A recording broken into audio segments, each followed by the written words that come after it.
Hey everyone, welcome to day one of Comic-Con at Home. My name is Matt. I'm one of the hosts of the Absolute Geek podcast. You're normally used to watching us live every Friday night, 7:30 p.m. right here, Mountain Standard Time, Arizona time, right here on YouTube. But this week we are doing Comic-Con at Home. Unfortunately, due to the way of the world right now, which you're all familiar with, 2020, the pandemic, everything that's going on, Comic-Con was canceled.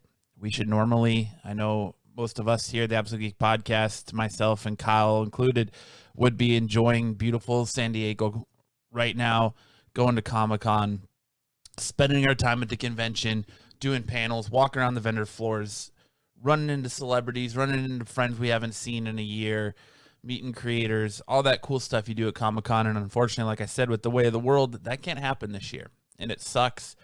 But we're here to cover Comic-Con at Home for you. So I hope you guys are enjoying day one of Comic-Con at Home. I want to just thank San Diego Comic-Con for doing this and still giving us a little bit of an escape from reality or from the mundane, everyday goings-on of this year and doing Comic-Con at Home. If you guys haven't checked out their website, definitely do it. There's a bunch of panels there, a list of panels that you can go see, sit in on, and take part in, which is what we're going to do today. So I'm going to take a look at, we're going to live stream the Marvel 616 and New Mutants panels today for you. So you can join us, jump in the chat, comment along with me. You never know who's going to stop by. Any of the other podcasts that we work with, any of the other hosts of Absolute Geek can pop in and out.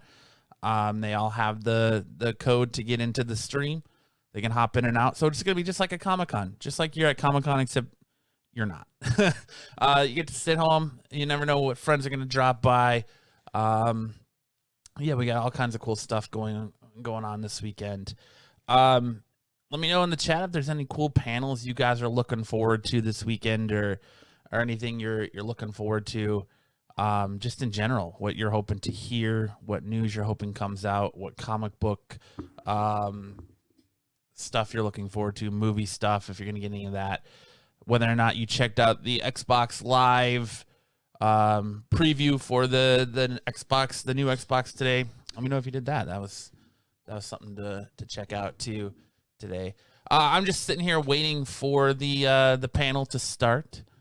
While we do that, let's take a look at kind of some of the other stuff that's going on today.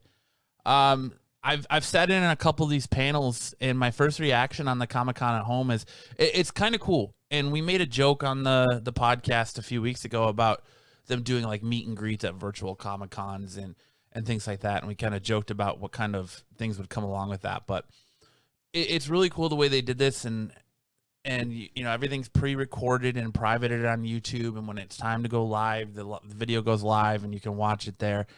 And all the celebrity guests and everybody who took the time out to still kind of just jump into this is awesome. And I was kind of skeptical on how this was going to work, but so far I'm kind of digging it. And it's, you know, you feel like you're there with everyone, taking part in the chat and having a good time, and it just sucks you not walking around like vendor floor with your buddies or significant other or whatever you do, and seeing all the cosplay and seeing all the cool people and seeing all the cool stuff around the convention floors. And if you've never been to San Diego, it's an experience in itself. Like, you're used to going to normal cons and maybe your local cons, but this is a whole different beast. And you're sitting there, and you're gonna be, as we say, nuts to butts with people, and you got people stopping in front of you, and at times you can get swarmed in massive crowds. So it's just kind of crazy, that whole Comic-Con experience. So it's something that if you have yet to partake in, I definitely recommend doing. But yeah, so far today, let's see, what panels have I done today? So far today, I have checked out the Marvel storyboard panels, which was this morning. I've done the last night, I think it was the X-Men.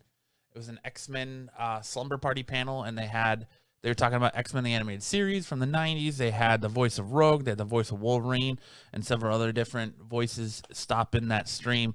That was kind of cool. All this stuff that's in their panel lineups is replayable on YouTube. So you can go to YouTube and kind of Comic-Con at Home is flooded YouTube right now. You can go rewatch everything on YouTube at your leisure, and I definitely recommend checking all that out. If any of you other fellow podcasters are out there watching from the ones we work with, and you want to join, hit me up, let me know, and I'll send you the link, and I'll let you guys join. So we'll see who joins us today and what kind of cool things we see at Comic-Con from home from this Marvel's 616 on Disney Plus. I'm excited about this. I've heard very little about this project, about the 616, so I'm kind of interested to see what comes out of it and what's going to go into it and what it is. I understand it's a documentary series, so I'm super excited about that. So we're going to see here in a few minutes, as soon as this kicks off, exactly what this panel's about. Let me get a list. Let me show you real quick. Let me share this.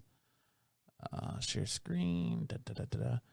Here's a list of all the panels. They actually have it set up where you can go through and select the panels that you want to attend. So here's a list of all the panels and everything I'm looking forward to so far, time permitting in my schedule.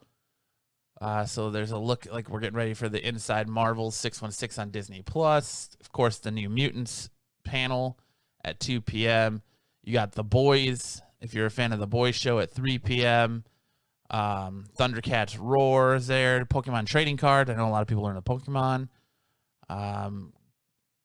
All kinds of great Marvel HQ. There's all kinds of great stuff going on and great programming going on this weekend.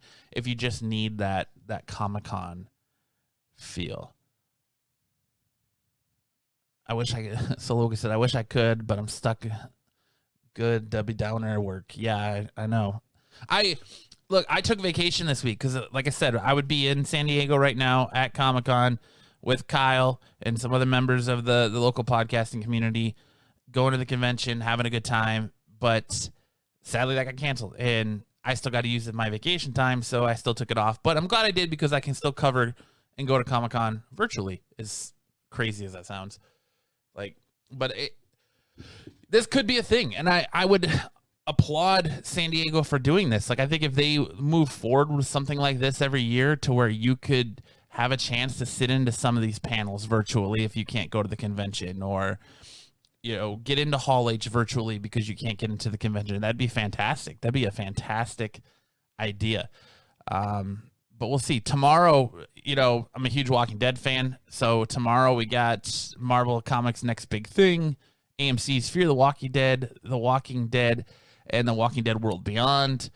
There's all kinds of good stuff. And we're going to be adding more and more Comic-Con and Robert Kirkman at Home. We're going to be adding more and more to our live streams as the weekend goes on. So definitely check back in for all of that. Super excited. We're just waiting for the panel to start, and as soon as it does, we'll get right into that. But is there anything? Let me know in the chat if there's anything specific. If you looked at the list, if there's anything specific you're looking forward to, what you guys want to see, anything along those lines. They're also doing movies. So like, what is that? Tomorrow night? Yeah, that's Friday night. So tomorrow night they're showing Star Wars: A New Hope, Red Tails, Troops, Spaceballs, and The Rocketeer. I know tonight it's Knives Out, I believe. Tonight it's Clue and Knives Out. So they've got all kinds of cool stuff going on, and to make you feel like you're at Comic-Con, or at least taking part. And that's more than they normally do. So I applaud San Diego for that, and I hope that, like I said, moving forward, that keeps going. I don't know. It's a little bit. So let's see. What day is that? That's Saturday. They're showing they're showing Avengers Age of Ultron, Captain America. There's all kinds of cool stuff. I definitely recommend going to the Comic-Con website. I know I'm scrolling through it fast. Through the Comic-Con website, checking out the lists of panels that you can go see, checking out what you can partake in, kind of take away from it, and see what it's all about, and see if this is something maybe in the future that you would like to take part in, if San Diego were to do it more, stuff like that. So I hope you guys are staying safe. I hope you guys are having a fantastic first day of Comic-Con at home and a fantastic Thursday, more importantly. If you don't know a little bit about us, if this is your first time to our page, my name's Matt. I am one of the hosts of the Absolute Geek Podcast. I do the show along with my other host, Kyle, and our co-hosts, Corbin and Brian. We do it Friday nights, 7:30 p.m. Mountain Standard Time, right here live from Phoenix, Arizona. We talk about everything pop culture related, geek, nerds, comic books, movies, TV shows. We do interviews, toys. We run down the hot 10 of comic books thanks to Brian and, of course, everyone over at CBSI. We do all kinds of good stuff here. We have a good time, play a drinking game. Everything is a lot of fun. So hello, chat. Hello, Coco. Welcome. So, yeah, if you've never checked us out and you like what you see, make sure to subscribe to the page and come on back tomorrow night when we're going to do the podcast live. And we have special guest Scotty Schwartz from A Christmas Story. He plays Flick from A Christmas Story. You know, the kid who stuck his tongue to the pole. He's joining us tomorrow night for an interview. So it's going to be a good time. Good time as always. So let's see what's going on with this panel. And let's get this thing rocking off here and popping. Still hasn't started yet. So it's all right, though. Are you guys looking forward to New Mutants? The big news we got coming out today, if you're a fan of Bill and Ted's new movie is coming to VOD and limited release. So that's some big news. We got ahead of tomorrow. It's Saturday's actually. Ahead of Saturday's panel, for Bill and Ted, for Bill and Ted Face the Music, we got the official full trailer of the movie. And that's pretty cool. Maybe we'll check that out here in a little bit too, and run through that if you're a Bill and Ted fan, because I want to get on this panel, this Marvel 616 panel, as soon as it goes live. So we're gonna have the panels back to back. We're gonna do Marvel 616 on Disney Plus panel, and then we're gonna do the New Mutants panel. I'm hoping personally from New Mutants, I'm hoping we get a strong, definite release date. We get some news whether they're going to decide to put it on Disney Plus or go VOD with the limited release. Because let's be honest, who knows when movie theaters are going to open back up with the way things are going. And I know they're going to try, but we saw what happened. Everything got opened up, and now they're shutting everything back down. So we'll see what happens with the ways of the movie theaters. And is this going to be the way movie theaters go with VOD? Who knows? Who knows? So let's let me check on this panel again here. Not yet. Nothing yet. So, again, if anybody from the fellow podcasts we work with, if anyone from Absolute Geek, one of the hosts are watching and want to jump in, go ahead and I can bring you into this stream. We're going to have a good time. I'm waiting for this content to start, and I think it's going to be interesting. I have a lot of hope for the 616, and I think there's a lot of stuff that some of us are going to learn through this documentary series that we don't already know. Let's see. Let me do this real quick. So in case you were wondering, as kind of I am, so this Marvel 616 explores how Marvel's rich legacy of stories, characters, and creators exists within the world outside your window. Each documentary, helmed by a unique filmmaker, explores the interactions of storytelling, pop culture, and fandom within the Marvel universe.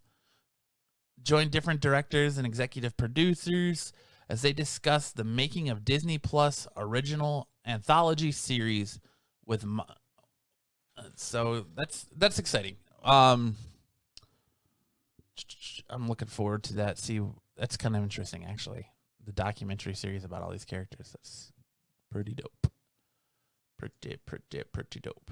All right, so it looks like the panel is about to start. So let me go ahead and share my screen, and we'll do this up. Here we go. Unmute that.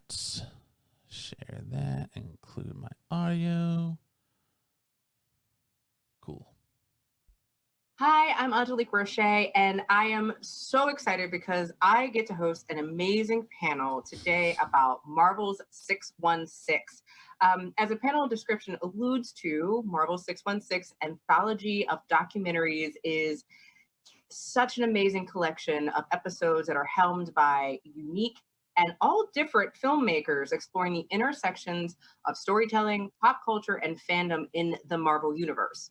A universe that spans 80 years and thousands of characters, and the creatives who had a little hand here and there throughout the years bringing these characters to life. Today, I am joined by some incredible masterminds who both produced and directed throughout the entire series. And I'll start from what is my top, which I am sure is going to be completely different on your screen. Gillian Jacobs, who is a director, Paul Scheer, who is a director, Sarah Amos, executive producer, and Jason Sturman, executive producer. And before we get into the nitty gritty of the show and the episodes and maybe some surprise clips, I want to give each of you an opportunity to introduce yourself, and we can start with Gillian. Hi, yes, I'm Gillian. I directed one of the episodes. I'm also an actor, and I came to this series knowing nothing about comics. I don't think I'd ever actually read a comic all the way through, so this was a really exciting process for me of getting to learn a lot about Marvel and falling in love with comics. I didn't know she was a director. Awesome. I love it. Paul. Hi, I'm Paul Scheer. You might know me from shows like The League or Black Monday or my podcast, like How Did This Get Made or Unspooled, but I also am a writer for Marvel. I've written a handful of Marvel comic books in the past. I didn't know that either. That's dope. I love that world. I love being The League. Able to actually I didn't know Paul Scheer was a interact with the characters for by Marvel. That's writing awesome. them has been one of the best experiences of my life. And so when I got to talk to Disney Plus and Supper Club about doing a documentary about Marvel, it was really this amazing opportunity to dive deeper into this world, this 80-year world that I never really had a chance to do before. So that was what kind of brought me into this. Solo Wookie, the panels have, for the most part, been on time. It's just I'm our VP. Like they release them, so sometimes it's just takes YouTube a little bit of time we're to the team release that it. works on all of the digital content you might know us from, our podcast, but also we helm a lot of the nonfiction projects. Hero Project, which is the Disney Plus show, and now 616. So we're very excited to kind of be taking these first steps into nonfiction content for the Marvel brand. And Jason. Hey, Jason Sturman. I'm an executive producer of the show, along with my partners David Gelb and Brian McGinn, who collectively we make up Supper Club. And it's just been an amazing opportunity to make this show, especially with these amazing people. Awesome. So Marvel's 616 is produced, as you've both alluded to, by Marvel New Media and Supper Club. So I want to get us kicked off and hand it over to our two executive producers who are on the panel. Can you give us a little insight about what Marvel's 616 is and how the show came about and what fans can expect? And we'll start with Sarah. Yeah, I think if you look at the last 80 years of Marvel, an Iron Man story feels very different than a Jessica Jones story or a Howard the Duck story, right? All of our characters have their own tone and their own vibe. So when we started tackling nonfiction at Marvel and we started looking back and wanting to tell our own stories, we wanted to make sure that we honored that same kind of tradition.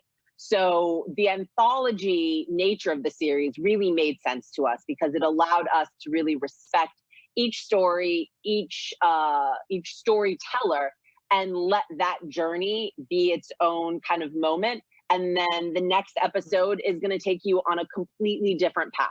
80 years is a lot of history, and lot of it actually even looks at where we're going in the future. So we wanted to make sure that there were going to be a lot of surprises along the way. Love it. And Jason, I'm going to toss it over to you. And also, if you can kind of explain for folks who are watching at home right now, we keep saying anthology. Like, what does that mean for this show?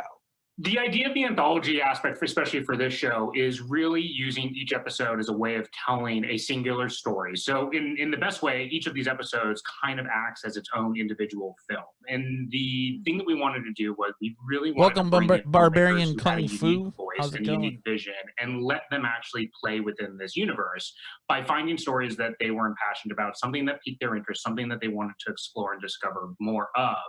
And we really did not box anyone in of trying to find a the way of like, you have to tell the story this way. And so that, in a sense, leads directly into the anthology aspect of being utilized in the best way by each episode being its own journey through this Marvel universe. And you're going to discover an awful lot of things along the way, but also each one is being directed by a filmmaker who's bringing something to it that is, different. So there will be multiple entry points within this series, and every single episode, whether it's the genre, the theme, the tone, the execution, all of them are different. So there's going to definitely be a little something for everyone. I love it. And I think one of the things that has been discussed before in regards, as we were kind of chatting before the panel started, is that every single one of the filmmakers were passionate about this. It was something that they were passionate about. Well, I hope you're passionate about it. Why would you want to take on a project you're not passionate about? I guess really it's just with money, all of their money, energy money, and might to tell a story. I would hope Sarah, that can you, something like this you're going to be talk passionate to us a little about. bit about what stands out in that process and why that was so important? Yeah, look, I think it's fitting that one of the first places we're talking about this is a San Diego Comic-Con panel, because as we were developing this series, it's definitely like a San Diego crowd at times that we had in mind. We have a lot of fans that know our history, right? They know our characters. They've paid attention. They've read every Stan soapbox that's ever been made. And we wanted to give them some surprises. But at the same time, we wanted to also put together some pieces that a casual Marvel fan was really going to fall in love with and take something away from. So as we started developing it, the best part about working with directors like Paul and Gillian and our other team of directors was that each of them brought their own spin to a story and their own thing that they latched onto. And for some, it's going to be laugh out loud, funny throughout the whole thing. For others, you're going to be crying within minutes, right? Each one is its own kind of journey. And the development process and producing these was the same thing. I learned things along the way. Some of our executives who've been with the company for 30 years found out stories they had never heard. And we see a new future of Marvel and a lot of the characters that we meet, and we kind of see where we as a company are going. So all of that process and that journey was really, really exciting. I actually think that's a really great segue to our first clip, which is Gillian's episode, Higher, Further, Faster, Trailblazing Women of Marvel Comics. And it's really cool. I love this episode. No spoilers, I promise, besides the teaser we're going to show. But it really takes a moment to shine the light on the trailblazing women within Marvel Comics, not just the characters, but the actual creatives and creators, and how they found a way to tell stories of representation and inclusion throughout Marvel's history. So let's take a second and see that clip. We saw this really great spike in excitement and love and passion with Captain Marvel. And it really sort of inspired us to do more, because we knew there's a fan community out there that's activated. We can create more content for them. Captain Marvel was sort of that signpost of change. I had a conversation with my old boss. We were talking a lot about my childhood and talking about sort of the experiences I had, how I went to prom in like a piece of cloth I had wrapped around myself because I couldn't find any clothing that was appropriate for a young Muslim woman to wear to prom. Prom, which by the way I went by myself because I was not allowed to date. And running, like doing track while I was fasting, and he was just really interested in like the fact that like I lived such a distinct experience that not many people really talked about. And he walked in and he's like, I was really thinking a lot about, your stories, and it would be great if we had like a character that was based on, on you, based on like the young Sunnas of the world. And I was like, are we allowed to do this? Like this is the concept. I didn't think anyone would be interested. And he was like, let's do it.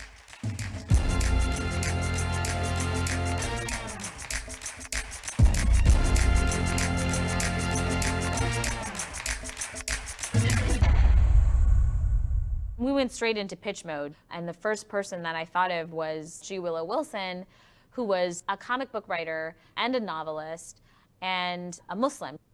She called me out of the blue, and she said to me, hey, we want to create a new young American Muslim superheroine and put her on her own ongoing series. Do you want to write this book and help develop this character? And I was pretty convinced that they were joking. Because I said, there's no way that you ran that past, Marvel Comics. So they said, yes. How often does that happen? I didn't say yes right away.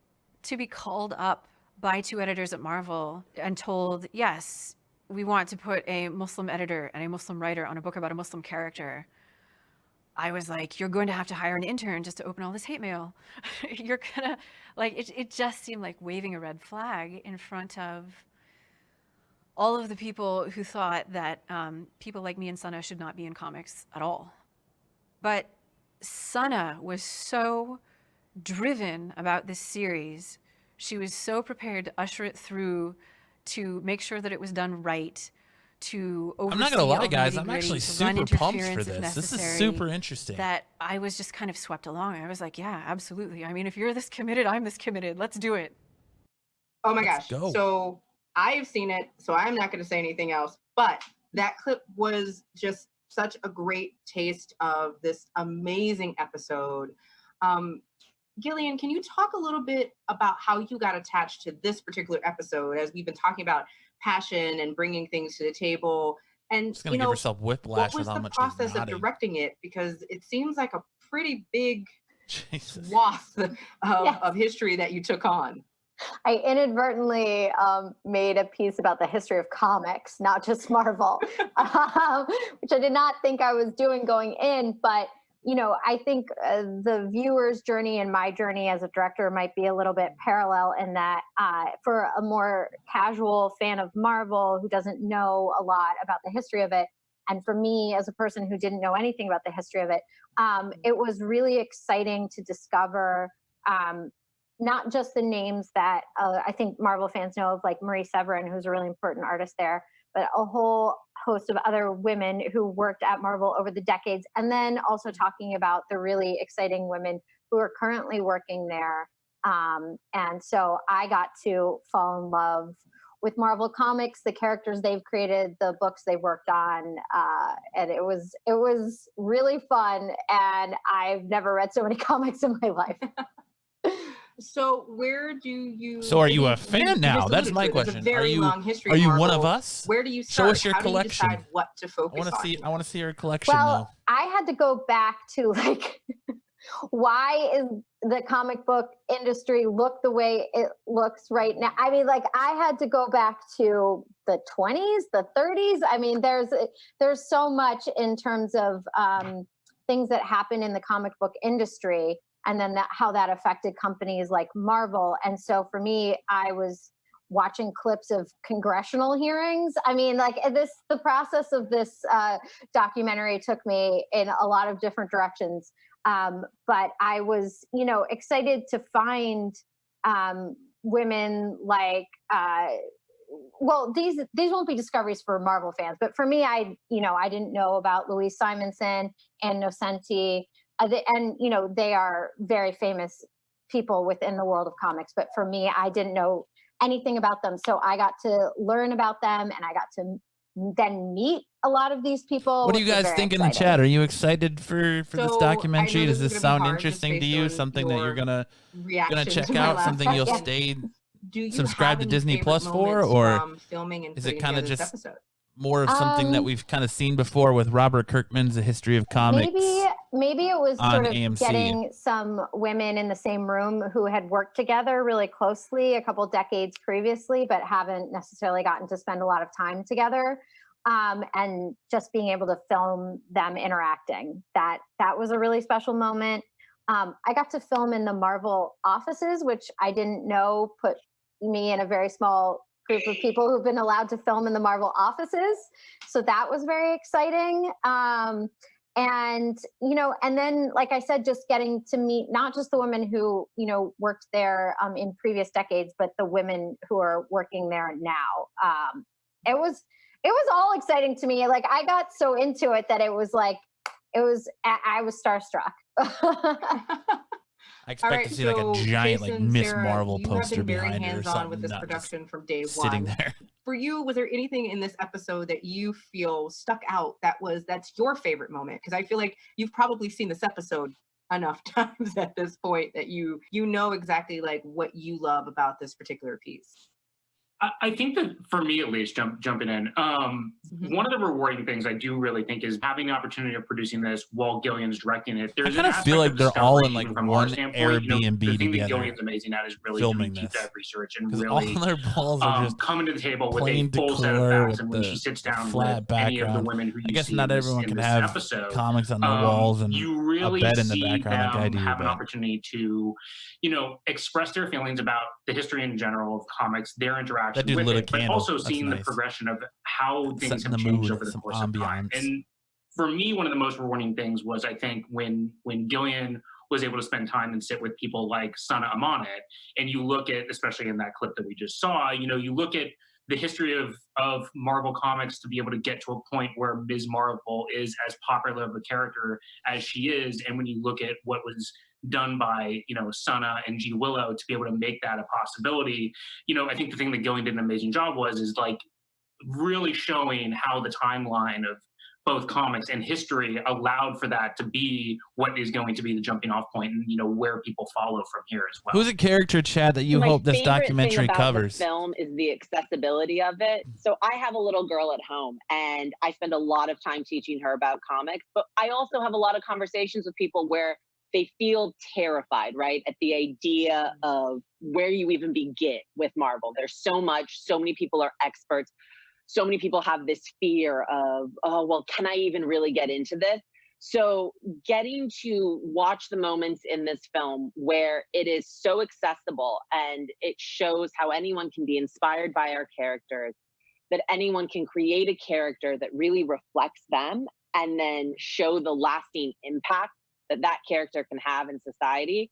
And then honestly, getting to watch Gillian start from a standpoint of not knowing our characters to now being more of an expert than some of the folks I work with, like that journey in itself is what the film is really all about. The fact that, Marvel can be for anyone, both from a audience perspective, but also from a standpoint of the creative we are trying to push forward. We want to create characters that truly reflect everyone out there. And I think this film really encapsulates that in a really beautiful way.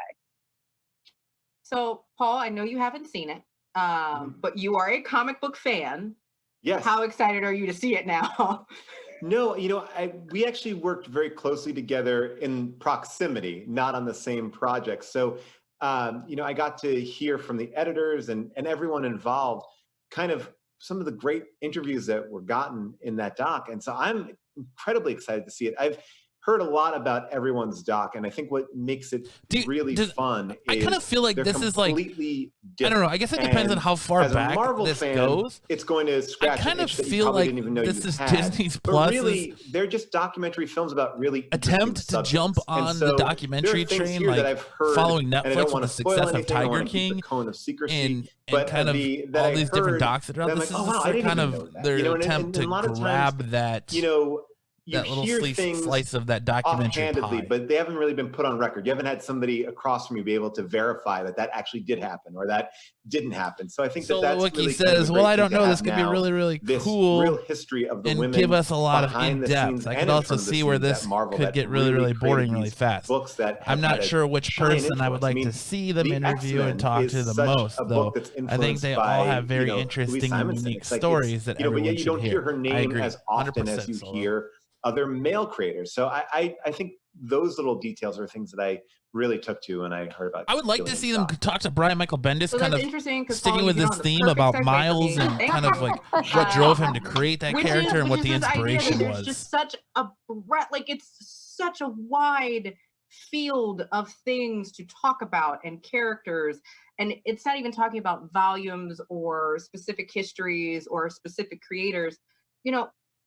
Sarah and Jason, where does one start on, saying, okay, these are the ones we're going to do? Because I feel like there could be 40, 50 of these of just looking at what the Marvel universe has within it's just the comics, right?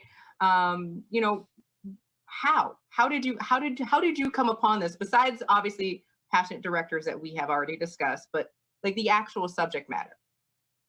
So we locked Supper Club in a room for several weeks with everyone who works at Marvel, and then just made them listen to every story.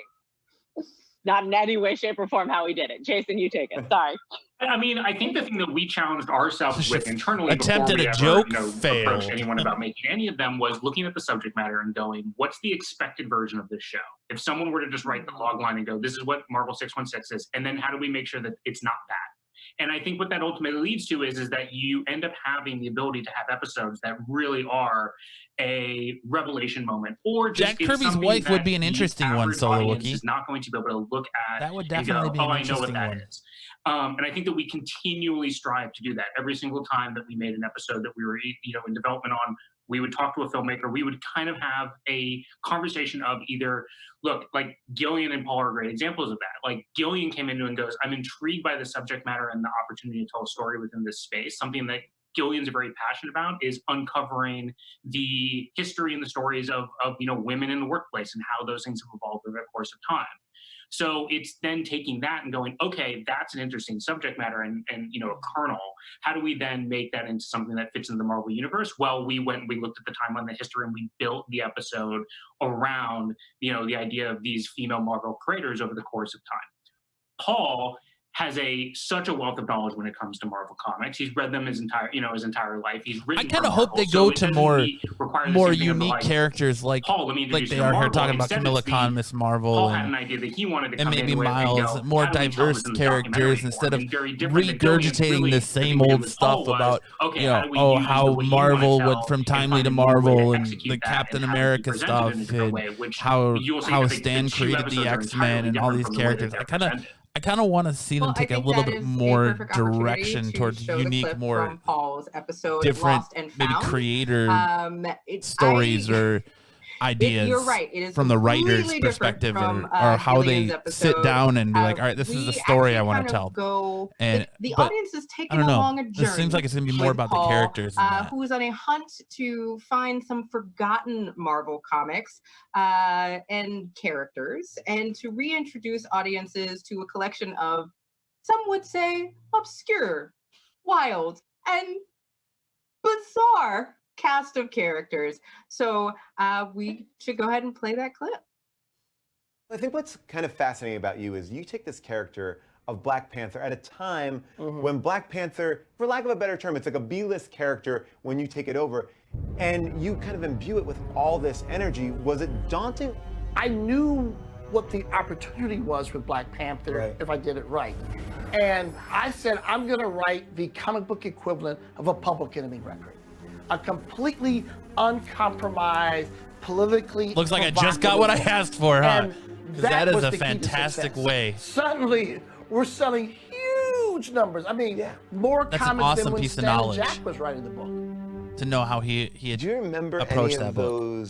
those books that you read? They didn't maybe catch on, or they were a little ahead of their time, or anything like that? There was a character named Dr. Druid. He shows up in an Avengers issue on the cover. He's fighting crime in a bathrobe. He was like a pre-Lebowski.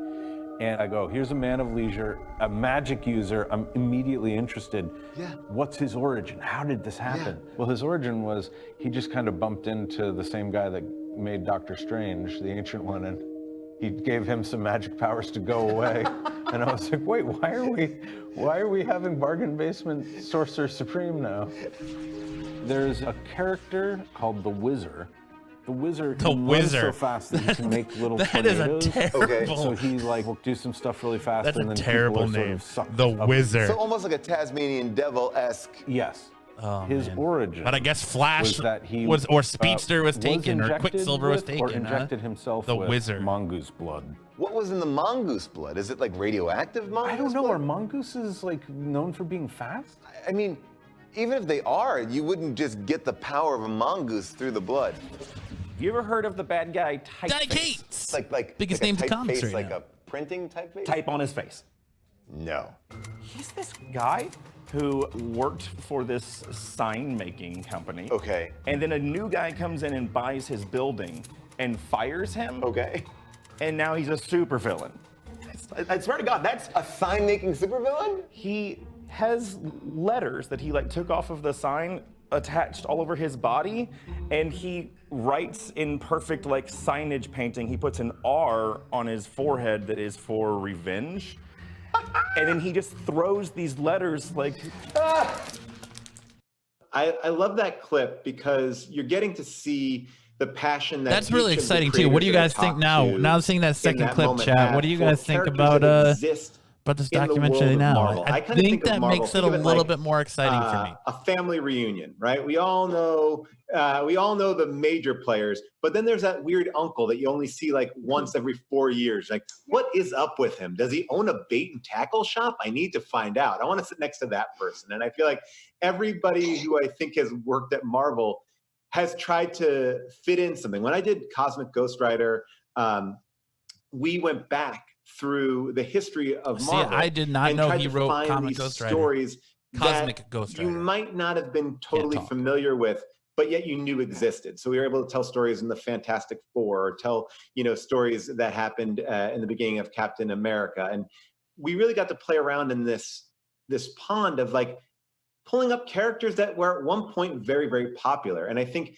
they all hold a place in all of our hearts. I think a reader, like whenever you started reading, if it was at 9 or 10 or 20 or whenever, you're like, oh, I love that character. That was my entry character, or whatever happened to that book. And now when we have a chance to, I don't know, have a little bit more power, we can say to Marvel, like when I've written books, like, can we bring that character back? Can we do that? And they're like, oh yeah, you could, it's like, it's the best part. Marvel Comics is great because you don't have to like get actors back. They never age, they never get, so you can kind of pull them back in. So for me, it was sort of saying like, yes, we know all these amazing characters that Marvel has in the front of their team ups, that we know the front line. We even know like the reserves. I'm talking about the people who are behind the scenes a little bit more. I want to get into the world of like damage control, or like we talked there about the Wizard, and or a superhero who has a CB radio installed in his brain. Like these are the characters that we need to uncover. Every week on Gillian was enticed by that one. She's like, "Ooh, I want to write that book." Steve Wacker, we kind of pull out these old ones. It's like we get to see comics that are around like musicians and stuff like that, like Eminem and the Punisher teaming up in the Marvel world. Like, okay, let's get into it. So that really is what I was trying to tap into, is finding these connections that we have to these characters that are maybe didn't get a chance to shine as brightly as they could have. I get it. One of my favorite Marvel characters was Ace. Back in the 80s, had a motorcycle. Solo Wookie says, unfortunately, I don't think they're going to give us any of the real dirt or reveal any of the negative stuff about Marvel. No, I don't think so. Absolutely get it. No, I don't think they will either. I agree with you. Own both the comics. And it's this proverbial Pandora box. Comics are fun. Right? Sticks Boy 73 says, here comes the Great Lakes Avengers. LOL, plant. right? Exactly. And now she has the powers of asbestos. Like, let's get into that character. What's going on with her? Where is she now? Where is she now? Is that real? That is real. Yes. It's asbestos to be exact. Thank you, Jason. I appreciate that. Someone was correcting us. But now I kind of had to talk about like do you have any favorite standouts that you could tell us? Because obviously no spoilers. There's another 40 minutes of the show that you can't spoil. I will say that Typeface? like finding Typeface is great. A character that we didn't get to explore that I really wanted to get into was Hell Cow, a cow who is bitten by a vampire, and he's a vampire cow. Like there are stories here to tell about Hell Cow. Typeface, a guy who gets out, basically. Like they're saying though, I'm glad to hear that they're going with more unique, different characters and going back to that same well. I alluded to over and over again. US1, who is our CB truck driving, goes into outer space with his big rig. I mean, there's stories here, characters that never really took off. Gillian is so taken back. Like, pretty great. I also think like that clip is a perfect example of how no matter she's beside herself with these characters. Know about the Marvel comic universe. I mean, Paul's reaction alone to when Jerry Duggan and Donny Cates are talking about those characters are authentic. Like there are so many of these things that just continue to pop up that we continue to find. That it's just like no one had any idea that these existed, yet they are a part of this universe. And, to Jason's point, what I'll say is, and I think that clip starts off with Reggie Hudlin, who I think really redefined Black Panther, brought Black Panther into a whole new world. And that character, when he took it over, was this C-list character. It was a character who was kind of a little bit on the forgotten pile.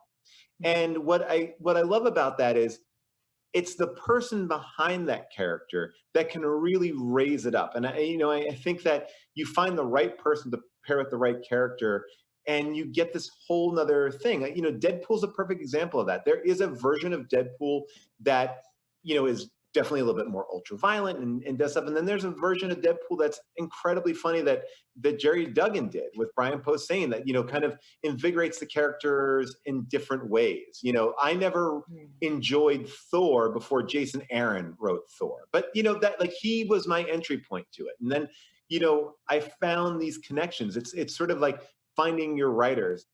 So Sarah, Jason, clearly being hands-on as you are, there were probably a lot of other forgotten characters that were discussed. I am sure. Comics are fun. Six Boy 73 says it's like Lego Batman. All the lesser villains that appear in the movies worth a Google. Absolutely. That reside within the Marvel universe's forgotten characters. Are there any arms fall characters off, that stood out to you, or any moments that stood out to you in doing this production? There's a lot of weird. So I will say, heroes out listening to Paul talk about this episode is exactly the most memorable part of this episode.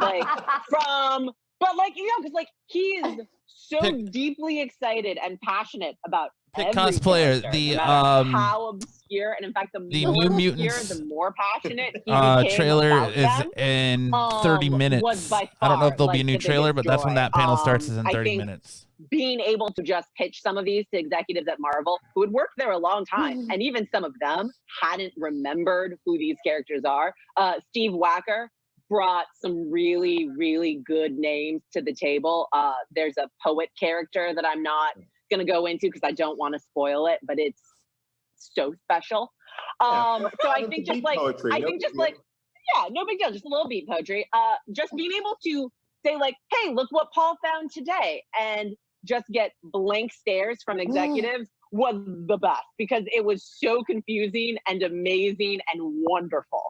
But I think going back to what I was saying, I think every Marvel fan has that thing, and it's kind of going back to your childhood. It's like the way that you talk about your favorite TV shows. It's like, yeah, I think he lived in a house and there was like a train in it. Oh, you remember that? Yeah. Apparently someone still has a landline in all of this. Like you need someone their phone's ringing in the background to know that it exists. And one of the best things that we have access to is we have the files. We can pull it up and make, I think there is a character that is like this. And then you can see the panels and you can read it. And, through Marvel Unlimited, you kind of have access to all these people that have Disney popped up owns once Marvel or twice. Comics, Captain America, Hulk, Spider-Man, Iron Man, Thor, Guardians of the Galaxy. Such a fun way to explore this landscape. And I think it's a great way to celebrate this 80-year history of Marvel, because it is more than the Spider-Mans and the Iron Man and comics are fun. Sticks Boy 73 says, I don't think there will be a new trailer per se, but I think they may announce New Mutants going to Disney Plus or VOD. I sure hope so, because I'm so tired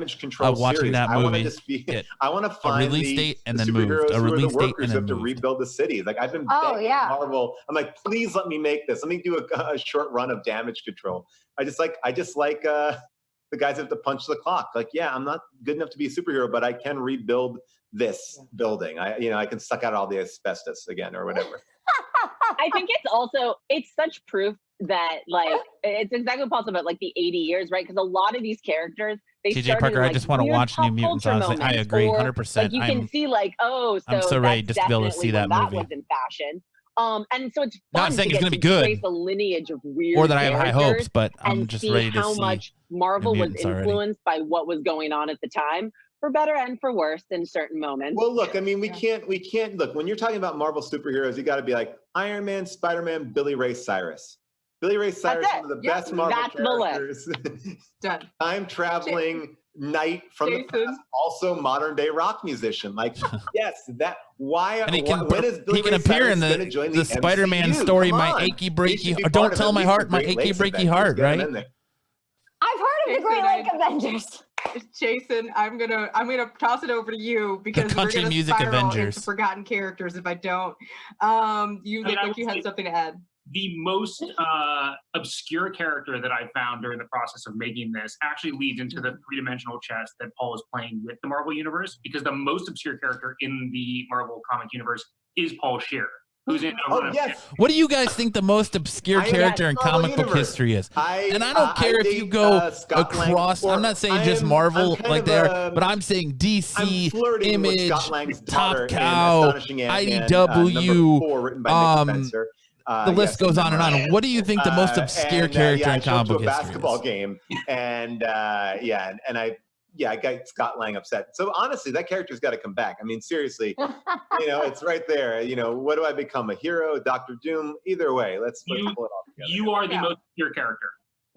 We'll work it out. I feel like we've only given Gillian 2,500 more comics to go read. Oh yeah, this entire panel, and I wish we had another hour, 2 hours to sit here and talk, because I know we could. She looks so taken back by all this. But I do kind of want to officially kind of bring this to a close, because there are a total of 8 episodes. So this is literally just the tip of the iceberg on the amazing stories that have been put together for Marvel. Comics are fun, Sticks Boy Cities. He says, with the I'd power love of to kind of toss it back to Jason the mullet, and Sarah, Billy Ray Cyrus wields his supernatural guitar to defend the South against evil. I would read it. I would read it. That synopsis right there, sold. I would read it. Let's go. The power of the magic mullet. Okay. I mean, there's so much. Look, I think I'm really excited to get to talk about this first off in like a public way. It's just fun to get to hang out with this wonderful group of people that I've been working with on this for a very long time. I'm excited to introduce different communities to people, I think is the thing that's really great, right? Like fandom has so many different ways to be experienced, whether it's cosplay or love of a specific character or love of the character of Paul Scheer. There's so many different ways that you can really kind of connect with Marvel. And I'm just excited to put 8 episodes out there and then start to talk to people to figure out which one connected with everyone, right? Because in a lot of ways with this series, similar to that first comic you read that really grabs you, this series is going to do the same thing. And I'm just excited to watch people learn a bunch of really cool stuff about Marvel and cry a little bit and feel inspired and feel like they should go read more comics and get that Marvel Unlimited app. Get that Marvel Unlimited app.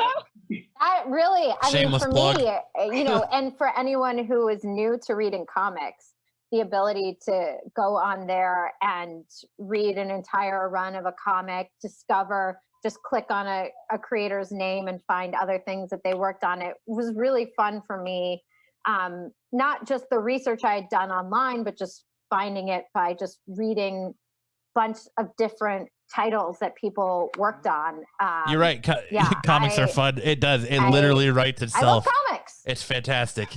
We're gonna make everyone love comics as He's much gotta as have Gillian Miley loves comics as his sidekick, though. Jason. I think the thing that I'm by their powers combined, Hannah Montana is born. Has always been the ability to both educate and expand people's minds. They drive around in a magical tractor instead of a Batmobile. The idea of it being entertainment as well, and so nothing feels like it's a chore or that it's just leaning purely into the education aspect. And the thing that I've been so surprised with in every single one of these episodes is you can walk from one edit room to the next as these things are being made, and you'll hysterically laugh in one and bawl your eyes out in the next. And I'm excited for audiences to ultimately, like Sarah said, find their entry point, which one people are going to gravitate towards. I think the idea really is that this does not become a series where what the next thing will be when you click play on episode to episode. And I also think that people have an idea of what they think, Marvel Comics are and what this series may be, and they're going to be very, very surprised when they see this come to life. Jason said it so perfectly. I think a lot of people have an idea of what Marvel fandom looks like, or Marvel fans look like, or what the people behind the comics look like. And the thing that I love so much about the series is like, we're going to introduce you to so many different types of faces and different types of people who have been so integral to the stories we tell and the content we create, and haven't all necessarily had a moment in the spotlight. And Gillian's doc does that amazingly, but honestly, it just scratches the surface of where we go. Like, Marvel really does have characters and creators that speak to every walk of life. And I do think this series really highlights that in a unique way that we haven't been able to do in the past.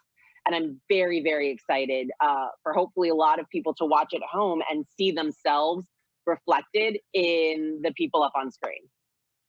You know, and I just want to say one thing, like working on this has been a really exciting experience. I have never directed documentary before, right? And I think what Supper Club brings to the table, and something that you know, I think when you're watching the show, you'll see, is there's an artistry in how these shows look. They're beautiful. They span, you know, sometimes, you know, they're going across the country, sometimes they're going across the world, and it's beautiful to look at. So it's really the production. I feel like this would be a values series are that would be gorgeous, good and I think to that utilize, they do such a great like, job at helping Madam filmmakers, Web, you know, people or who've directed, I've directed you know, things I never some did of these doc other before, characters that help get your Sony voice or out the there. overall And so Marvel are just by trying virtue to of having use to introduce to the filmmakers masses. have their first Something foray like be this here would be a has good been really introduction cool, to and I that. think To that get allows for a you lot kind of different familiar voices. with these And for work with characters that they're Marvel and trying to Sarah, push out there there is this before you belief go in to the what you are theater passionate about. or And it's video on not trying demand to fill out.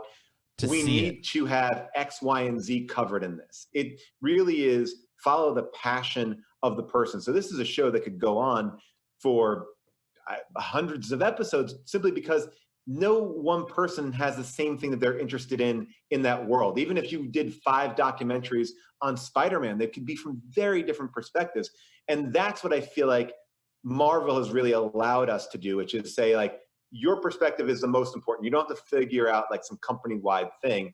And then Supper Club coming in going, we're going to make this look amazing, and we're going to give you the tools to tell this story. So it really, as a filmmaker or as a creator, it's really amazing to work with that. And, you know, especially with this world as vast as it is. I love it. And you know what? That is a perfect way to hand it over to Gillian for her. You know, everyone's got a closing Your final statement. So, thoughts. Gillian. Oh, I have a closing statement? Pressure's on. You know, it makes me sad that I didn't read comics as a kid, because it is a unique joy that you get from reading comics. And so now I got to experience that as an adult. And I'm so excited for people to see both, you know, people that are very legendary within the world of Marvel Comics and maybe people they don't know as much about. And thank you so much to Sarah, show us to your Marvel, collection. to Jason, Supper Show Club us your for giving me the collection. If you're opportunity. that big of a fan, show the collection. Thank you, Comic-Con audience. Let's take some questions Yes, from the thank Comic-Con you. audience. Where's the Comic-Con audience? You're just gonna steal my joy. It's fine, Paul. I get it. No, but thank you to the audience and everyone who's watching at home. And thank you to the entire panel. This has been an absolute joy. Thank you, Paul, Sarah, Jason, Gillian. And you know, if you have any questions, like, go at Marvel. Send them. We want to know exactly what your thoughts are, what you're excited about. Or And just I shout can't them at your computer right now. We won't answer you, but that's like a real Comic-Con. The amount of people who actually get their questions answered at Comic-Con Also, very one small. more plug to Disney Plus. Marvel 616 on Disney Plus. 8 episodes. When? Go get Disney Plus. Give us Bye, a release everybody. date. Bye. No Thank you release so date? much. No release date? Oh, you're killing me. Killing me. Just coming soon. All right. Well, what'd you guys think? Are you excited for Marvel 616 on Disney Plus? Personally, I am. I think that the way from the small clips we saw, they're talking to some of the most diverse and unique creators in comics right now. Donny Cates is one of the biggest things in comics right now. He's kind of the biggest thing going in Marvel right now. I like the idea that they're going to kind of go more obscure character based and kind of striving away from that mill of repetitiveness and just going back to that well that sells, you know. So I'm super excited for that. The 8-episode thing, I wish they would do 10. I think you could do 10. Why not do 10? You're getting 10 out of everything else. But that's just kind of me as a fanboy being greedy. I'm a little disappointed in no release date. I have to be honest. I'm a little disappointed by no release date. I don't know. I figured with everything and how in depth they're going into it, you would have got a release date, but other than coming soon, but who knows? But I'm excited. I'm glad. Like Soloicky was saying, I would love to see them go a little bit more in depth with some of the creators. So I'd love to get more insight on the man, the myth, the legend, the king, Jack the King Kirby. Get a little bit more about his work from maybe the point of view of his family or just kind of what that time did to him and his transitions through his career. The characters, man, I can't tell you what characters I would like to see him do this, but I definitely think, again, just to kind of regurgitate what I already said, the individual characters and going with more obscure characters is a better way to go. Comic Book Barbarian said, you would think that at a con, they'd give you a release date. I know, dude. I know. You would think they would. But the problem with Comic-Con at home, not to knock it, because so far it's been so much fun to watch and take part of it, and you're kind of still getting that experience. If you've never been to a San Diego Comic-Con, you're still kind of getting that experience of being there when this information is released, but it's all pre-recorded.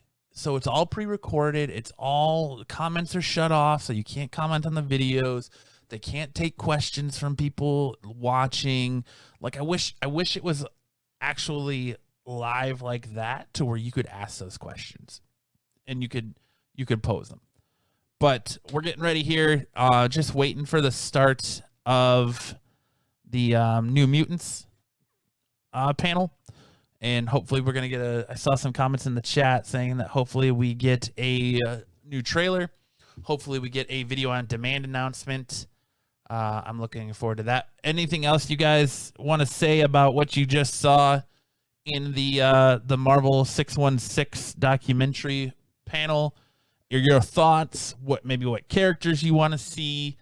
Are you looking forward to this? Is this something that is going to drive you to maybe get Disney Plus if you don't already have it? Kind of what are your thoughts as far as what you just saw and hopeful, and what are you hopeful for? I think just, like I said, diversity, getting some of these lesser known characters, kind of seeing what drives these writers to sit down and go, okay, this is the story I want to tell. This is my Black Panther story, or this is how I came about this story, or Donny Cates says, this is how I went about this Venom run, or this is how I'm going about this. I would just love to see maybe that dive into the psyche of the writer, to kind of see where these stories are coming from and how they've pulled from the history of comics and kind of what they've done and how comics have influenced them to tell this story. Things like that, I think, is what I'm most looking forward to and hoping that you get out of this documentary. Comics are fun. Sticks Boy said 616 looks interesting for sure.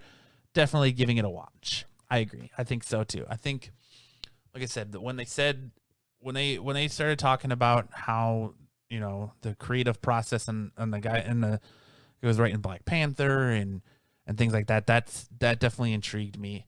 You're getting 8 episodes from 8 different directors, from 8 different perspectives, from 8 different points of view, 8 different walks of life, and 8 different areas in the fandom. It's interesting to see someone like Gillian coming in and just not reading comics to take over this project and becoming a comic book fan. That's ultimately what this whole thing is about and what comics are about, and I'm super stoked for that. So what are you guys, let's switch gears here now. Unless you guys keep bringing in those chats, I'll keep reading them as you send them in if you have anything else you want to say about 616. But let's switch gears now to New Mutants. So we're getting ready for the New Mutants panel. New Mutants has been announced and moved and announced and moved and announced and moved and shelved and brought off the shelf, and it's just been a nightmare. I saw that a lot of people are saying, I hope we're going to get a VOD announcement or a Disney Plus announcement. I'm right there with you. 100% right on board with you because I'm tired of it. It's the last piece of the Fox X-Men universe before Disney can move on. The only thing that I'm worried about is there has been speculation that Disney went through and re-edited this to try to make it your introduction of mutants into the MCU. I don't buy that. I think that's just people reaching and I don't know, tinfoil Tommy, I guess, putting on your tinfoil hat and predicting, and I don't think that's the case. But do you think this extends your wait for mutants in the MCU?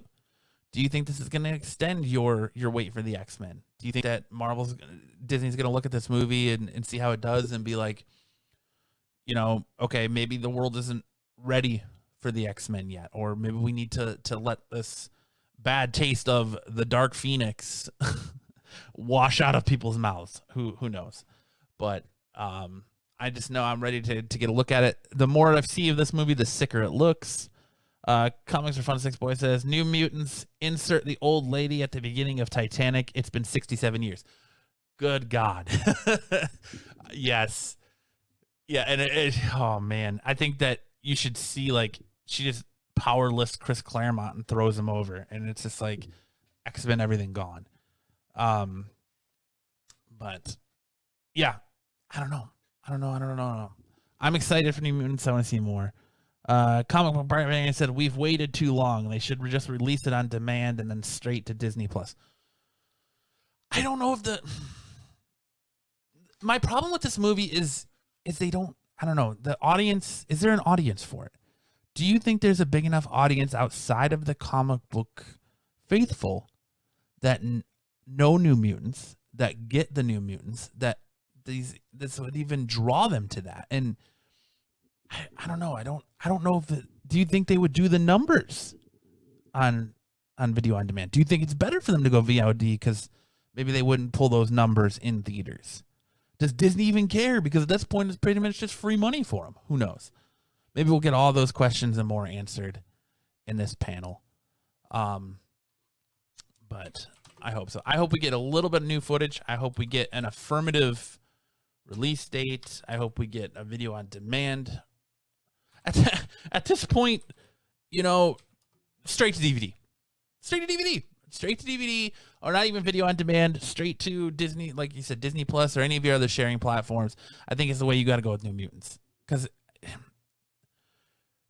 the interest for me isn't there. And I hope that this panel reinvigorates that interest for me, because I was kind of turned off by New Mutants by the first trailer. The second trailer, when you're getting to see more of kind of what's going on, I liked that a little bit more, and I hope to get a lot more that gets me excited for this moving forward. Carmel Barbarian says, I think what it's going to be, so Noah is outside of the comic community, and it's one of the only new movies out on the market. That's true. It is one of the only new movies. That should at least inspire some curiosity out of the general public, at least in my opinion. Who knows? You could be right. I just think that New Mutants is such an obscure way to, I think introducing them to the world kind of like that is an interesting way to do it, because you think there'd be a little bit more context, or maybe they would have introduced these characters at a different time in one of the X-Men movies. Because who's gonna know? Like, I know everyone knows who Colossus is and who Cyclops, but they does the casual fan know who Magic is? Does the casual fan know that Magic is related to Colossus? You know, does the casual fan know about Wolfsbane and Sunspot and what the marketing I'm saying is that there wasn't that much interest to draw the casual fan there, but maybe I'm wrong. Comic Book Barbarian says the wait should drum up interest. It will sell. The movie looks good. Oh, well, I hope so. I hope it does well. I hope it does well to where Marvel goes, you know, okay, maybe we need to move up our timeline for mutants. Because you know they're coming, and there's been that talk that you're going to get Rogue and Captain Marvel 2, and there's been that kick around speculation that Wolverine is going to show up somewhere, and that you're going to get the introduction of the mutants in different movies before you ever see an X-Men movie.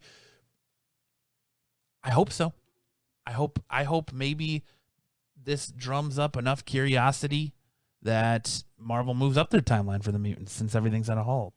The problem is it was supposed to be R-rated. It was toned down to PG-13. Mind blown for Disney. Yeah. That could be a problem too, because look at Deadpool 2.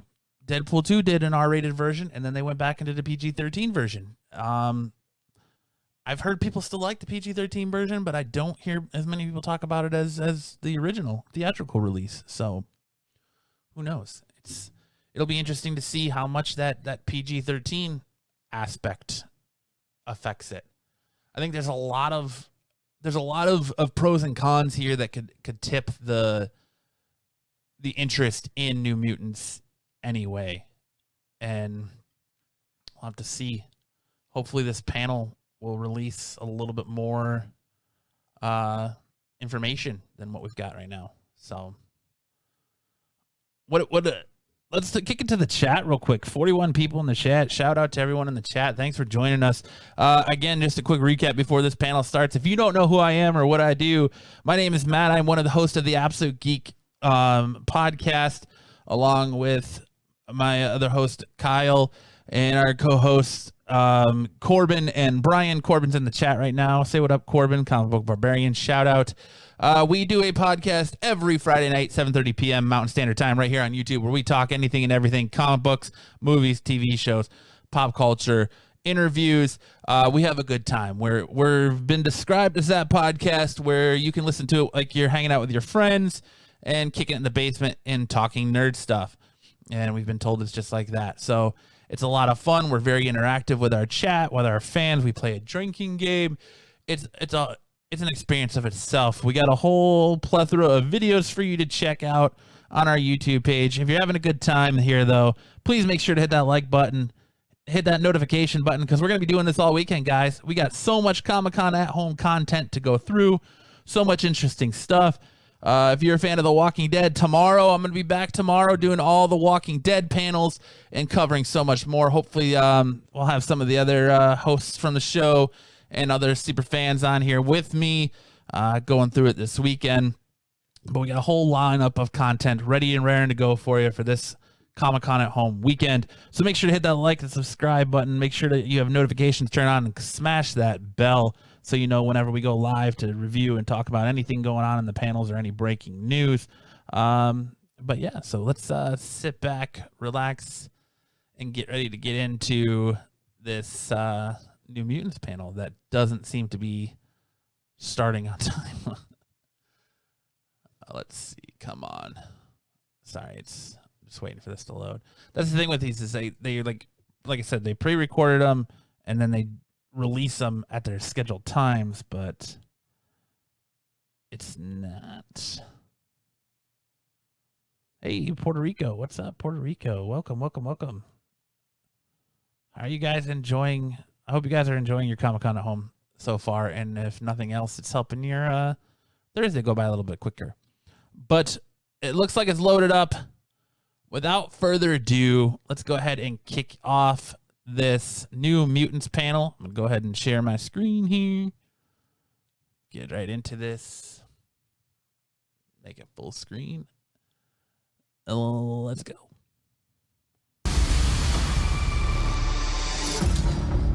New mutants are dangerous.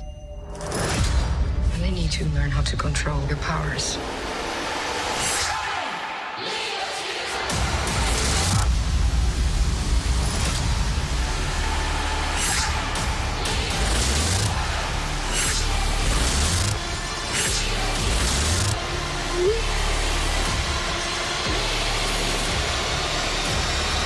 Automatically, it's so awesome automatically that they are making a joke of this.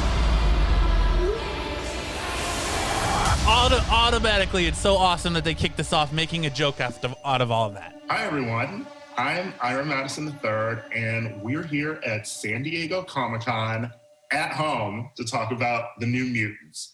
Now, I know a lot of you are really big fans of the New Mutants, of X-Men. You've been waiting for this forever, for this movie, literally years. In the next half hour, we have got guests, we've got surprises, we've got the cast, we have the director, we've got everything you could possibly want aside from the movie itself. So while you're watching along, tweet using the hashtag New Mutants Comic-Con at home to keep up with all the fun. All right, let's get right to it. I'm happy to introduce our director, Josh Boone. Hey, how you doing? Thanks for having me. I'm excited to be here and to get to talk to fans about everything, about the movie. It's going to be great. Let's bring out the rest of the cast now to join you. First, we've got Maisie Williams, who plays Rain Sinclair, also known as Wolfsbane. Hi. Hi, Maisie. How are you guys? Hey. Also, we have Anya Taylor-Joy, who plays Ileana Rasputin, also known as Magic. Hi, guys. How's it going? Yeah. Hello. Loving your greenhouse. Thank you very much. We also have Charlie Heaton, who plays Sam Guthrie, a.k.a. Cannonball. Hey, guys. Hi. Hey. Hi, Charlie. Hi, how you doing? Good. How are you? Good. Yeah, good. We also have Alicia Braga, who plays Cecilia Reyes. Yeah. Or Dr. Reyes. Yeah. Thank you for the doctor. That's why I'm wearing white. It was good to see you today. Yeah, nice to meet you, Ira. Yeah, nice to meet you too. We also have Blue Hunt, who plays Danielle Moonstar. Hi. Hi, Blue. How are you all doing? Great. How are you doing? I'm doing. I don't know. I think we can all safely say, I don't know. Yeah, and to round out our cast, we have Henry Zaga, who plays Roberto DaCosta, a.k.a. Sunspot. How's it Hi, going, Henry. guys? Bobby. Aga. How are you, Ira? Good. Now that you're all here, my first question to you is, have you ever seen your characters in emoji form? No.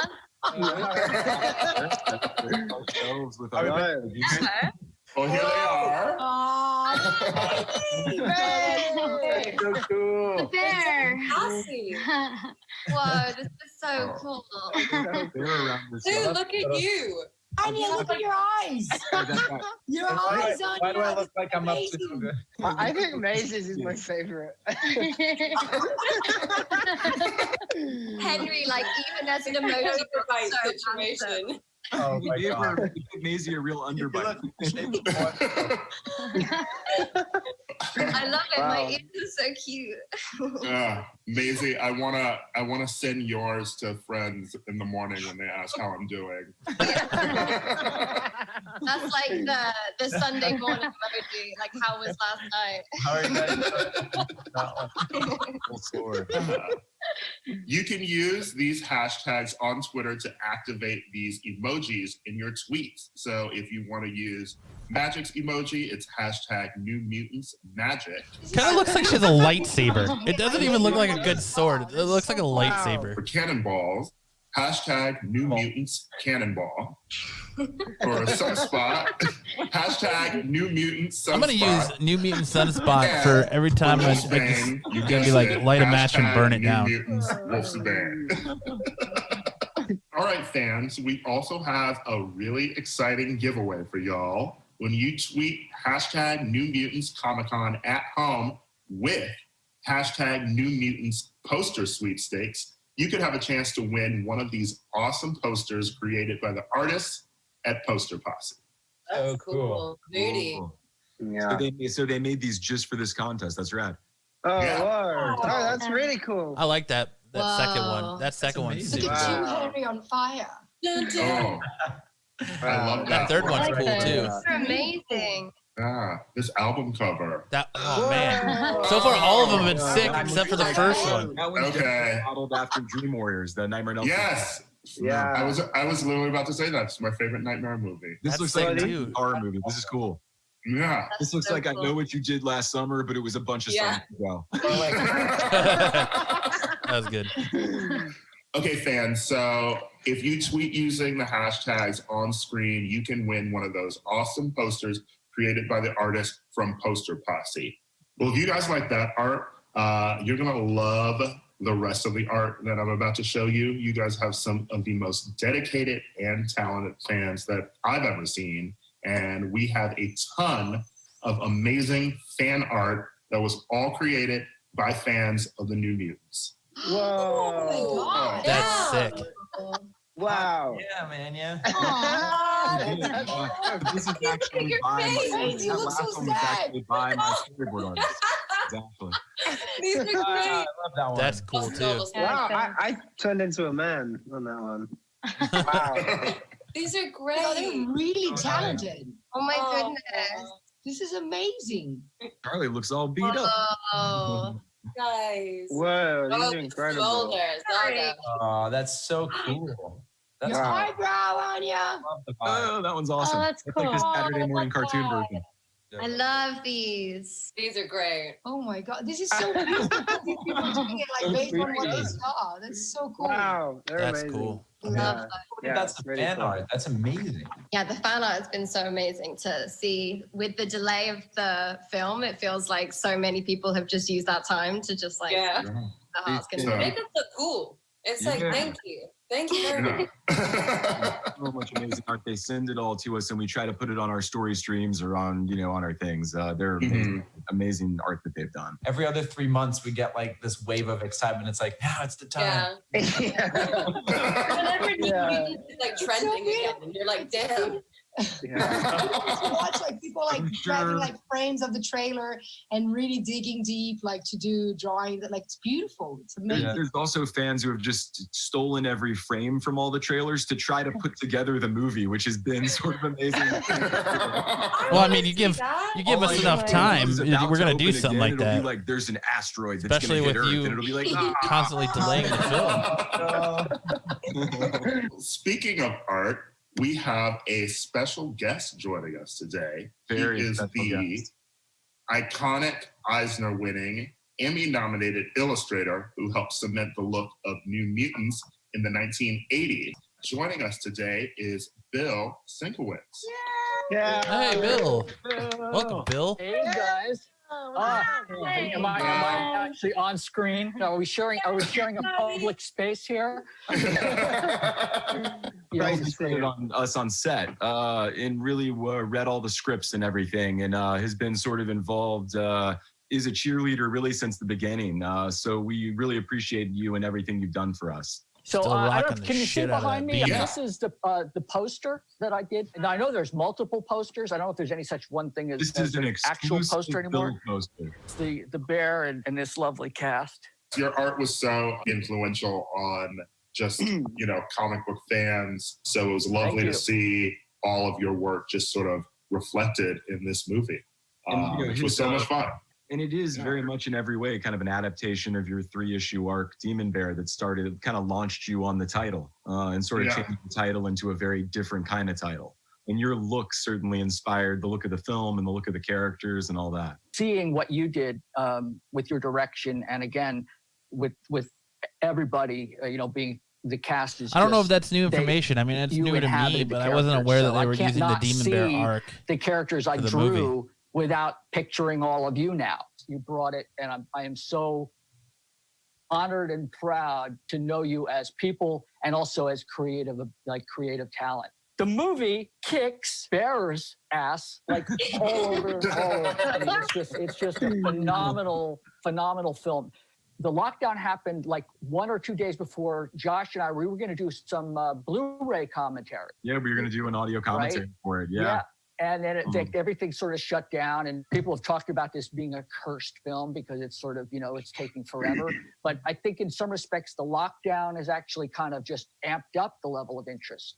People are really rabid for this. Well, now because they have nothing else to look forward to. I guess the Demon Bear curse. So I guess it's possible. I guess we're just all excited for the fans to be able to see it. Everybody's been waiting so long, and they're so enthusiastic online, and people have been so responsive to the trailers.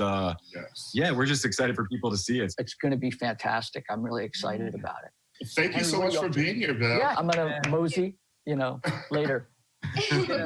All right, everyone, are we ready to talk about this movie?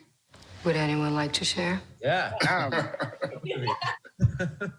Josh, I want to know, what do you love about the New Mutants comics, and sort of what made you want to tell the Demon Bear saga on film? Yeah, I finished making Fault in Our Stars for Fox, and I knew they had the X-Men franchise, and I had loved ever since I was a kid. My best friend and I had loved this Demon Bear saga and this run that Bill did on these comics, because it sort of mixed dark fantasy and horror with superhero comics. And I'd never really seen anything like that before. And it looked so different than any comics that I read, they stuck out. And we just thought about them for years. I remember sitting in my apartment in LA years before I made my first movie. I had a stack of New Mutant comics. And I was like, one day, maybe. So that did end up working out, even though nobody's seen it yet, but they will eventually. Really, it was the merging of all those genres into something different. New Mutants are dangerous. Maisie. Hello. Hi. Hi. What was it like stepping into a new world with such a large fan base after doing Game of Thrones, which had such a huge fan base too, and playing such a more shy and reserved character than Arya? Yeah, it was really exciting. I was really thrilled to play someone like Rain, because I've always kind of seen myself as more that character, and like I think she's very uncomfortable in her own skin, and like she wants to speak up and wants to say what she feels, but she's like constantly treading lightly. When I play Arya, I'm always like have to command the room and like be really brave and strong, and like that's kind of exhausting, and I don't really feel like that. And so it was really lovely to play someone like Rain, who really is just sitting and watching and listening, and she comes to life when she is with Danny, but in the group, she's somewhat quiet and to herself. And I mean, the whole X-Men fan base have just been incredible. And I mean, the New Mutants fan base, I guess. I don't know if they're the same people. And they've just been like so welcoming. And yeah, I guess this whole superhero world is just bonkers, but I've clearly loved it before, so I'm back again. I thought it was a dream. I just lost control. Anya. Hi. Hi. From movies like Thoroughbreds to Emma, you sort of excel at playing this kind of misunderstood bad girl. Is it fun playing these kind of characters? I think she has the perfect was it really fun getting too. to do all of those action scenes as Magic? Oh yeah, big time. Magic was actually, because we shot it a while ago, Magic was the first character I ever had that like stomped into a room. You don't know anything about me. 16 years old and doesn't even know her power. I'd never like experienced that where it's just a lot I don't know of about that accent, though, that Russian aggressiveness accent. a lot of the time. But it was really fun, and I got to play around with that a lot. And the action scenes, yeah, I mean, the whole arm and the sword, you feel pretty cool, I think, when you're doing that. With limitless potential. Charlie. Hey, yo. Hey.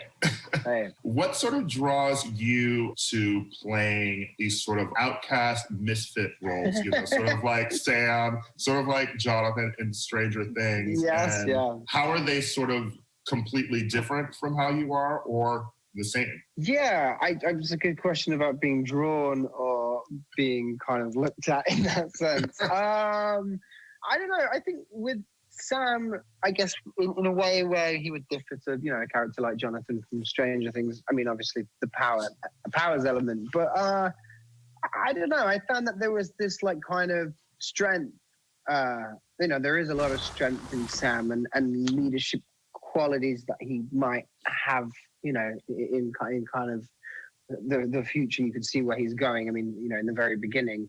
And yeah, there was a real inner pain with Sam, and I guess that was, a relation to, not that I have extreme inner pain, but it was, something to go off to give where I can start my character. What I liked, I guess, after seeing the movie as well and kind of going through the process of making it is, superhero film with those superhero elements that are fun, but, there was these real kind of inner conflicts to kind of go through as a character and something to grab hold of and, kind of create. So it was really fun.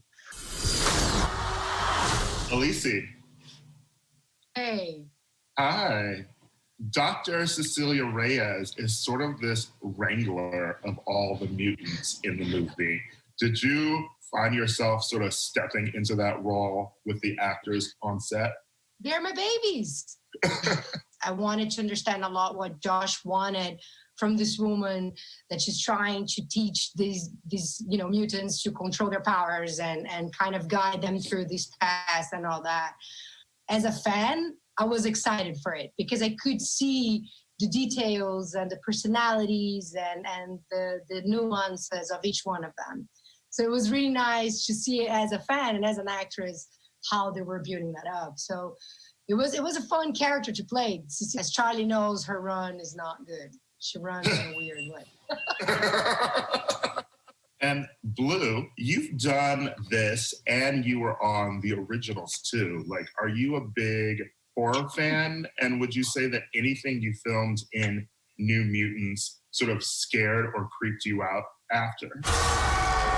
I'm actually a huge horror fan. I feel like I've seen so many horror films that I've run out Name one. of horror films to watch, unfortunately. And, whenever I feel like watching one, I'm like, I've seen it. Actually, I feel that way with most movies.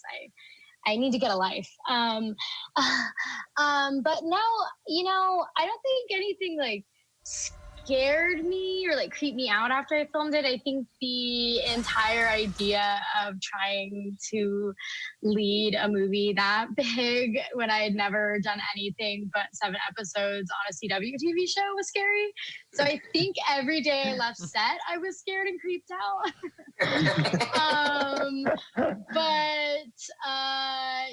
We definitely did some freaky stuff. I think like the opening of the film was definitely in like actually being barefoot and like throwing myself down a hill and like rolling down it and being stuck in a tree and things like that in the middle of the night, like the night shoots in the woods. That was pretty scary.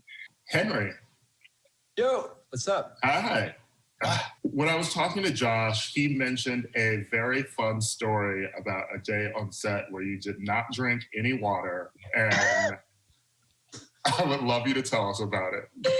Josh just made calories so I could look good on screen. I was like, Josh, when can I eat food? And he's like, nope, you got. Just kidding. No, dude, that was a thing that I was trying to get right. The physicality of this character. When he emanates solar power, he becomes super strong. So I kind of had to look the part. When you're stuck in the middle of nowhere with a bunch of people your age, you're bound to eat a bunch of, bad food and stuff. And maybe drink. But a day before my nutting up scene, I was like, okay, maybe I should drink water. That sounded like a good idea. Much regretted good idea. Josh Don't forget that they kept rescheduling the scene. Don't forget that you kept not drinking water for many days. Oh my God. Yes, they kept rescheduling my scene, and I'm like, talking to the AD like, please, I need to drink water. This will be a deleted scene on the Blu-ray and the digital edition. So we got a bunch of little deleted scenes there, and one of them is you guys playing basketball. And I just remember going up to you and you were like, I haven't drank water all day. And I was like, why wouldn't you drink water? He's like, dude, I have to look amazing because I was like, I would never tell you not to drink water. Go drink water right now. So committed. He did look amazing, though. Yeah, you look He did look amazing. Yeah, but it's a little sad. I saw the pictures the other day and I'm like, damn it, I'm never going to look like that again. Especially in quarantine. You know, he just didn't stand for us, and he came and had lost an incredible amount of weight and was really skin and bones on that. Yeah, I mean, an incredible transformation, but he takes the physicality of it really seriously, and just like, he looked amazing in that, and he looked amazing in a different way on the stand. Terrifying on the stand, like about to die. I think the fans will say it was worth it for the pool scene. So, one thing that has really excited fans so far too has been the Maisie and Blue relationship in the film. And, you know, how is it like working together, and are you really excited for fans to see Lord Farquaad and his magic mirror? Love that name, by the way. so MCU or X-Men or own thing. I think X-Men it's film for superhero film in general. technically in the X-Men universe, but spawning its own thing. I met with Josh like a Spawning out of while the ago, X-Men and then universe? ended up getting the part for Rain, and then we did a bunch of chemistry reads to find Danny. And yeah, just from the first audition that we did together, we got on so well. Fairly And certain. it was really wonderful to be able to see a relationship like this in a typically quite like masculine and like just like world of like superheroes, and like it was just lovely to see these two fragile women who just protect one another and bring light out in each other. But I'm glad that the fans are so excited for it, because I think it's really important to see relationships like this. Yeah, I mean, it was an absolute joy to work with you, Blue. I think I actually think we're including Blue and Maisie's screen test as an extra as well, which is like the Blue was like the fun of the century. Like, I don't know. Okay. We hadn't found you. I don't know that we could have made the film. I mean, we looked high and low for Blue, and finding her was such an incredible thing. I don't know that we could have made the movie without her. We could not find someone else. She was the perfect person for the part. And when we saw her and Maisie together, it was just it was sort of the end of the story. I mean, I think they had to kiss, right? I mean, I'm pretty We sure did. they Yeah. in the audition. So I mean, it was not COVID times. You can't imagine how nervous I am. Like, oh, I have to go kiss Maisie Williams. You know what I mean? I'm like showing up to the studio lot or whatever. I'm like, oh God, I'm just like sweating. On me? It's very nerve wracking. Yeah, As they say. Really important. Their relationship was certainly the spine of the movie in terms of following it. I think like at the heart of it is just this really lovely love story. Yeah, it's just like Solo Wiki says screen test or casting couch. Just like in the comics, they had a telepathic link already, and it just sort of naturally happened that way. We just wanted to have them be characters that you fell in love with as they fell in love.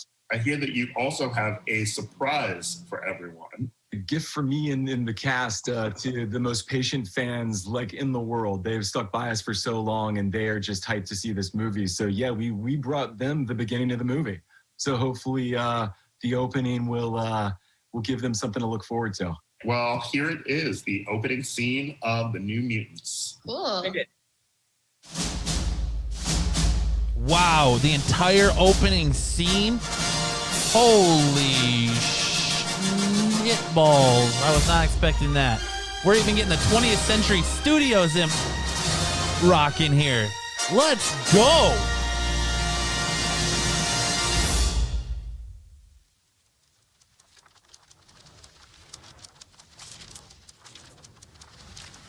Let's go.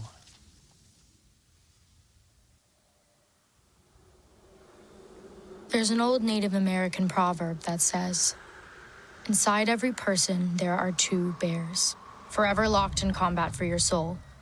One bear is all things good, compassion, love, trust.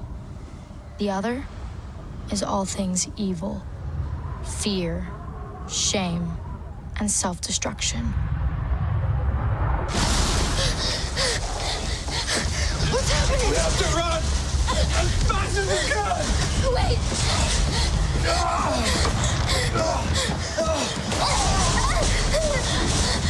Don't let go of my hand!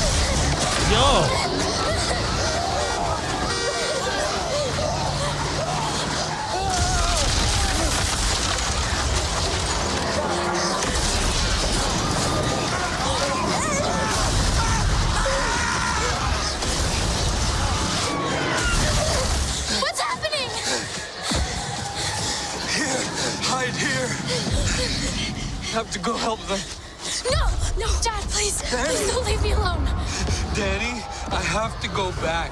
Stay here.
All of you. I have killed someone. If you weren't here, you'd be in prison. Or worse. And you mutants are dangerous. We know.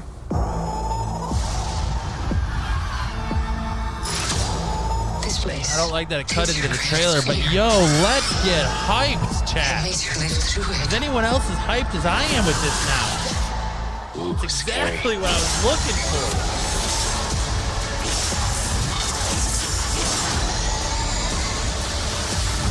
What are you doing?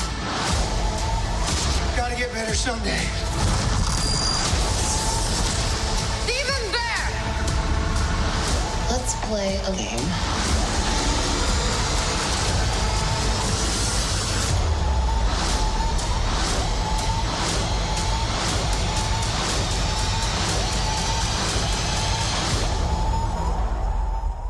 Whoa. Hype. The hype is real. The hype is real right now. The like raving. Let's whale go. voices you've got I am excited for this now. The siren. So good. I would go see that if I hadn't had to watch it so many times. That was great. We're excited I for hope people this to see doesn't it. disappoint. I think that we have one more special thing for the fans. We want to thank the super fans with the chance to be invited to attend an advanced screening of the New Mutants before it opens in theaters. Wear a mask. Yes. But it will be soon. So tweet hashtag New Mutants Comic-Con at home with hashtag New Mutants screening sweepstakes to enter for a chance to win. Let everyone know how much you really want to see New Mutants. And you might just get to see it finally. this time. Well, thank you everyone for being here today. So great to meet you all. Bye. Everyone.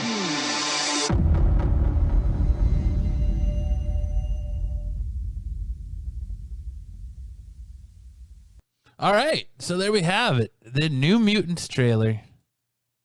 And, well, first 5 minutes of the movie. So, not a whole lot of new information. No video on demand announcement. They're offering a sweepstakes for you to go see the movie, and I think that's dependent on whether or not it actually goes to theaters or theaters open. And again, this was pre-recorded. So this was recorded before everything shut down again, and everything shut down again in LA and everywhere it's shutting down again around the country. So we don't know what's going on with movie theaters still, but I am excited. So like he says, I'm pretty excited about it again. Looks like they actually took time and did it right. Maybe those extra months, man. How much of those extra months of those delays did they have time to sit back and go, all right, let's look at this again. Let's look at this again. Let's look at this again. Can we fix this? Can we do this differently? Let's do this. Let's do that. I think all the reworks might have paid off. So they're still holding out hope for a theatrical release. Yeah, that it looks like it, but I'm not. I wouldn't be surprised with the fact that Bill and Ted Face the Music was announced to be a VOD and limited theatrical release today. I'm expecting that same announcement to come soon for this movie. Again, maybe things were looking up when this was pre-recorded, and the way the world has changed so much, it might be a different story now, and they might be announcing it at a different time. But let's talk about that last 5 minutes. That trailer, I like that it opens with a bang and everything is going on. I'm excited. I'm excited, everyone. I hope everyone else is excited too. I can't wait. Let me know what your thoughts are in the chat on what we just saw regarding New Mutants. I was not expecting to get the opening of the movie, especially the whole 20th Century Fox opening, and oh man, I'm pumped. I'm stoked for it. I am so stoked for it. It's I think it's gonna be great. I really do. And I'm not a big fan of the X-Men movies, so to say, but I'm definitely looking forward to this. Comic Book Barbarian says, I want it out already. I agree. Let's go. After seeing that first 5 minutes, let's go. That legit opening gave me goosebumps. Absolutely, dude. I did too. Like I said, I was so skeptical on this movie, and before we started this, you guys heard it. I said I need to be convinced. I need a little bit more. I need a little more something to convince me, and they gave it to me. And it looks like they still kept in a lot of the horror elements into it. I'm stoked that they're going the Demon Bear storyline. I think it's going to be great. I think it's going to be a great movie. Hopefully, it's going to. Well, I can't say relaunch the franchise or relaunch the X-Men at Fox because Fox is now Disney. So hopefully it gives you a good taste to end that era of X-Men and the X-Men realm. And hopefully it spawns a transition over to Disney, but kind of Disney Marvel, kind of much like I think everyone's hopeful for Deadpool 3 and Deadpool to do the same. But we'll have to wait and see. Hopefully it comes out. I like that they made fun of themselves. I like that they made fun of themselves at the beginning of the trailer. They know what the fans are saying. They included the fans' comments and the remarks and everything like that. I like that they didn't take themselves too seriously, and they were upfront about it and being like, listen, we know we've put this movie out and pulled it and put it out and pulled it many times. And that was cool that they weren't above making fun of themselves. But guys, that is it for me for today. For Comic-Con at Home coverage. Again, like I said, Solo said they took the time, did it right first time. No Snyder cut, folks. Absolutely. No Snyder cut. For the love of God, please. No director's cut of this movie. Just hopefully the director got his cut and we don't have to go through the Snyder cut nonsense again. But that's it for me again, folks, for today's coverage of Comic-Con at Home. Join me tomorrow where I'm going to be doing all of the Walking Dead panels and so much more. Again, my name is Matt. I am part of the Absolute Geek podcast. We do this live every Friday night, 7:30 p.m. Mountain Standard Time on YouTube. We talk about anything and everything comic books and go so into depth into stuff and interviews. If you liked today, come back tomorrow. Come back tomorrow night. Check us out as we interview Scotty Schwartz, who played Flick, the kid who stuck his tongue to a pole from A Christmas Story. That's going to be a good time. If you want to see what we're all about, check our previous videos down below. If you want to see more of our reactions and discussions on things going on throughout Comic-Con, make sure to hit that like and subscribe button. Turn those bell notifications on so you know whenever we go live, because I think talking with my cast behind the scenes, it's going to kind of be a situational thing where if it's something that we're really interested in, we're going to go live and bring it to you and give you our thoughts and opinions on it, and it should be a good time. But for this edition of Comic-Con at Home, again, my name is Matt, and we'll see you guys tomorrow. Have a great Thursday night, everyone, and continue enjoying Comic-Con at Home. There's still so many great panels for you to check out today. You can check them out on their Comic-Con YouTube page, and pretty much all over YouTube is right now. Comic-Con from Home is dominating YouTube.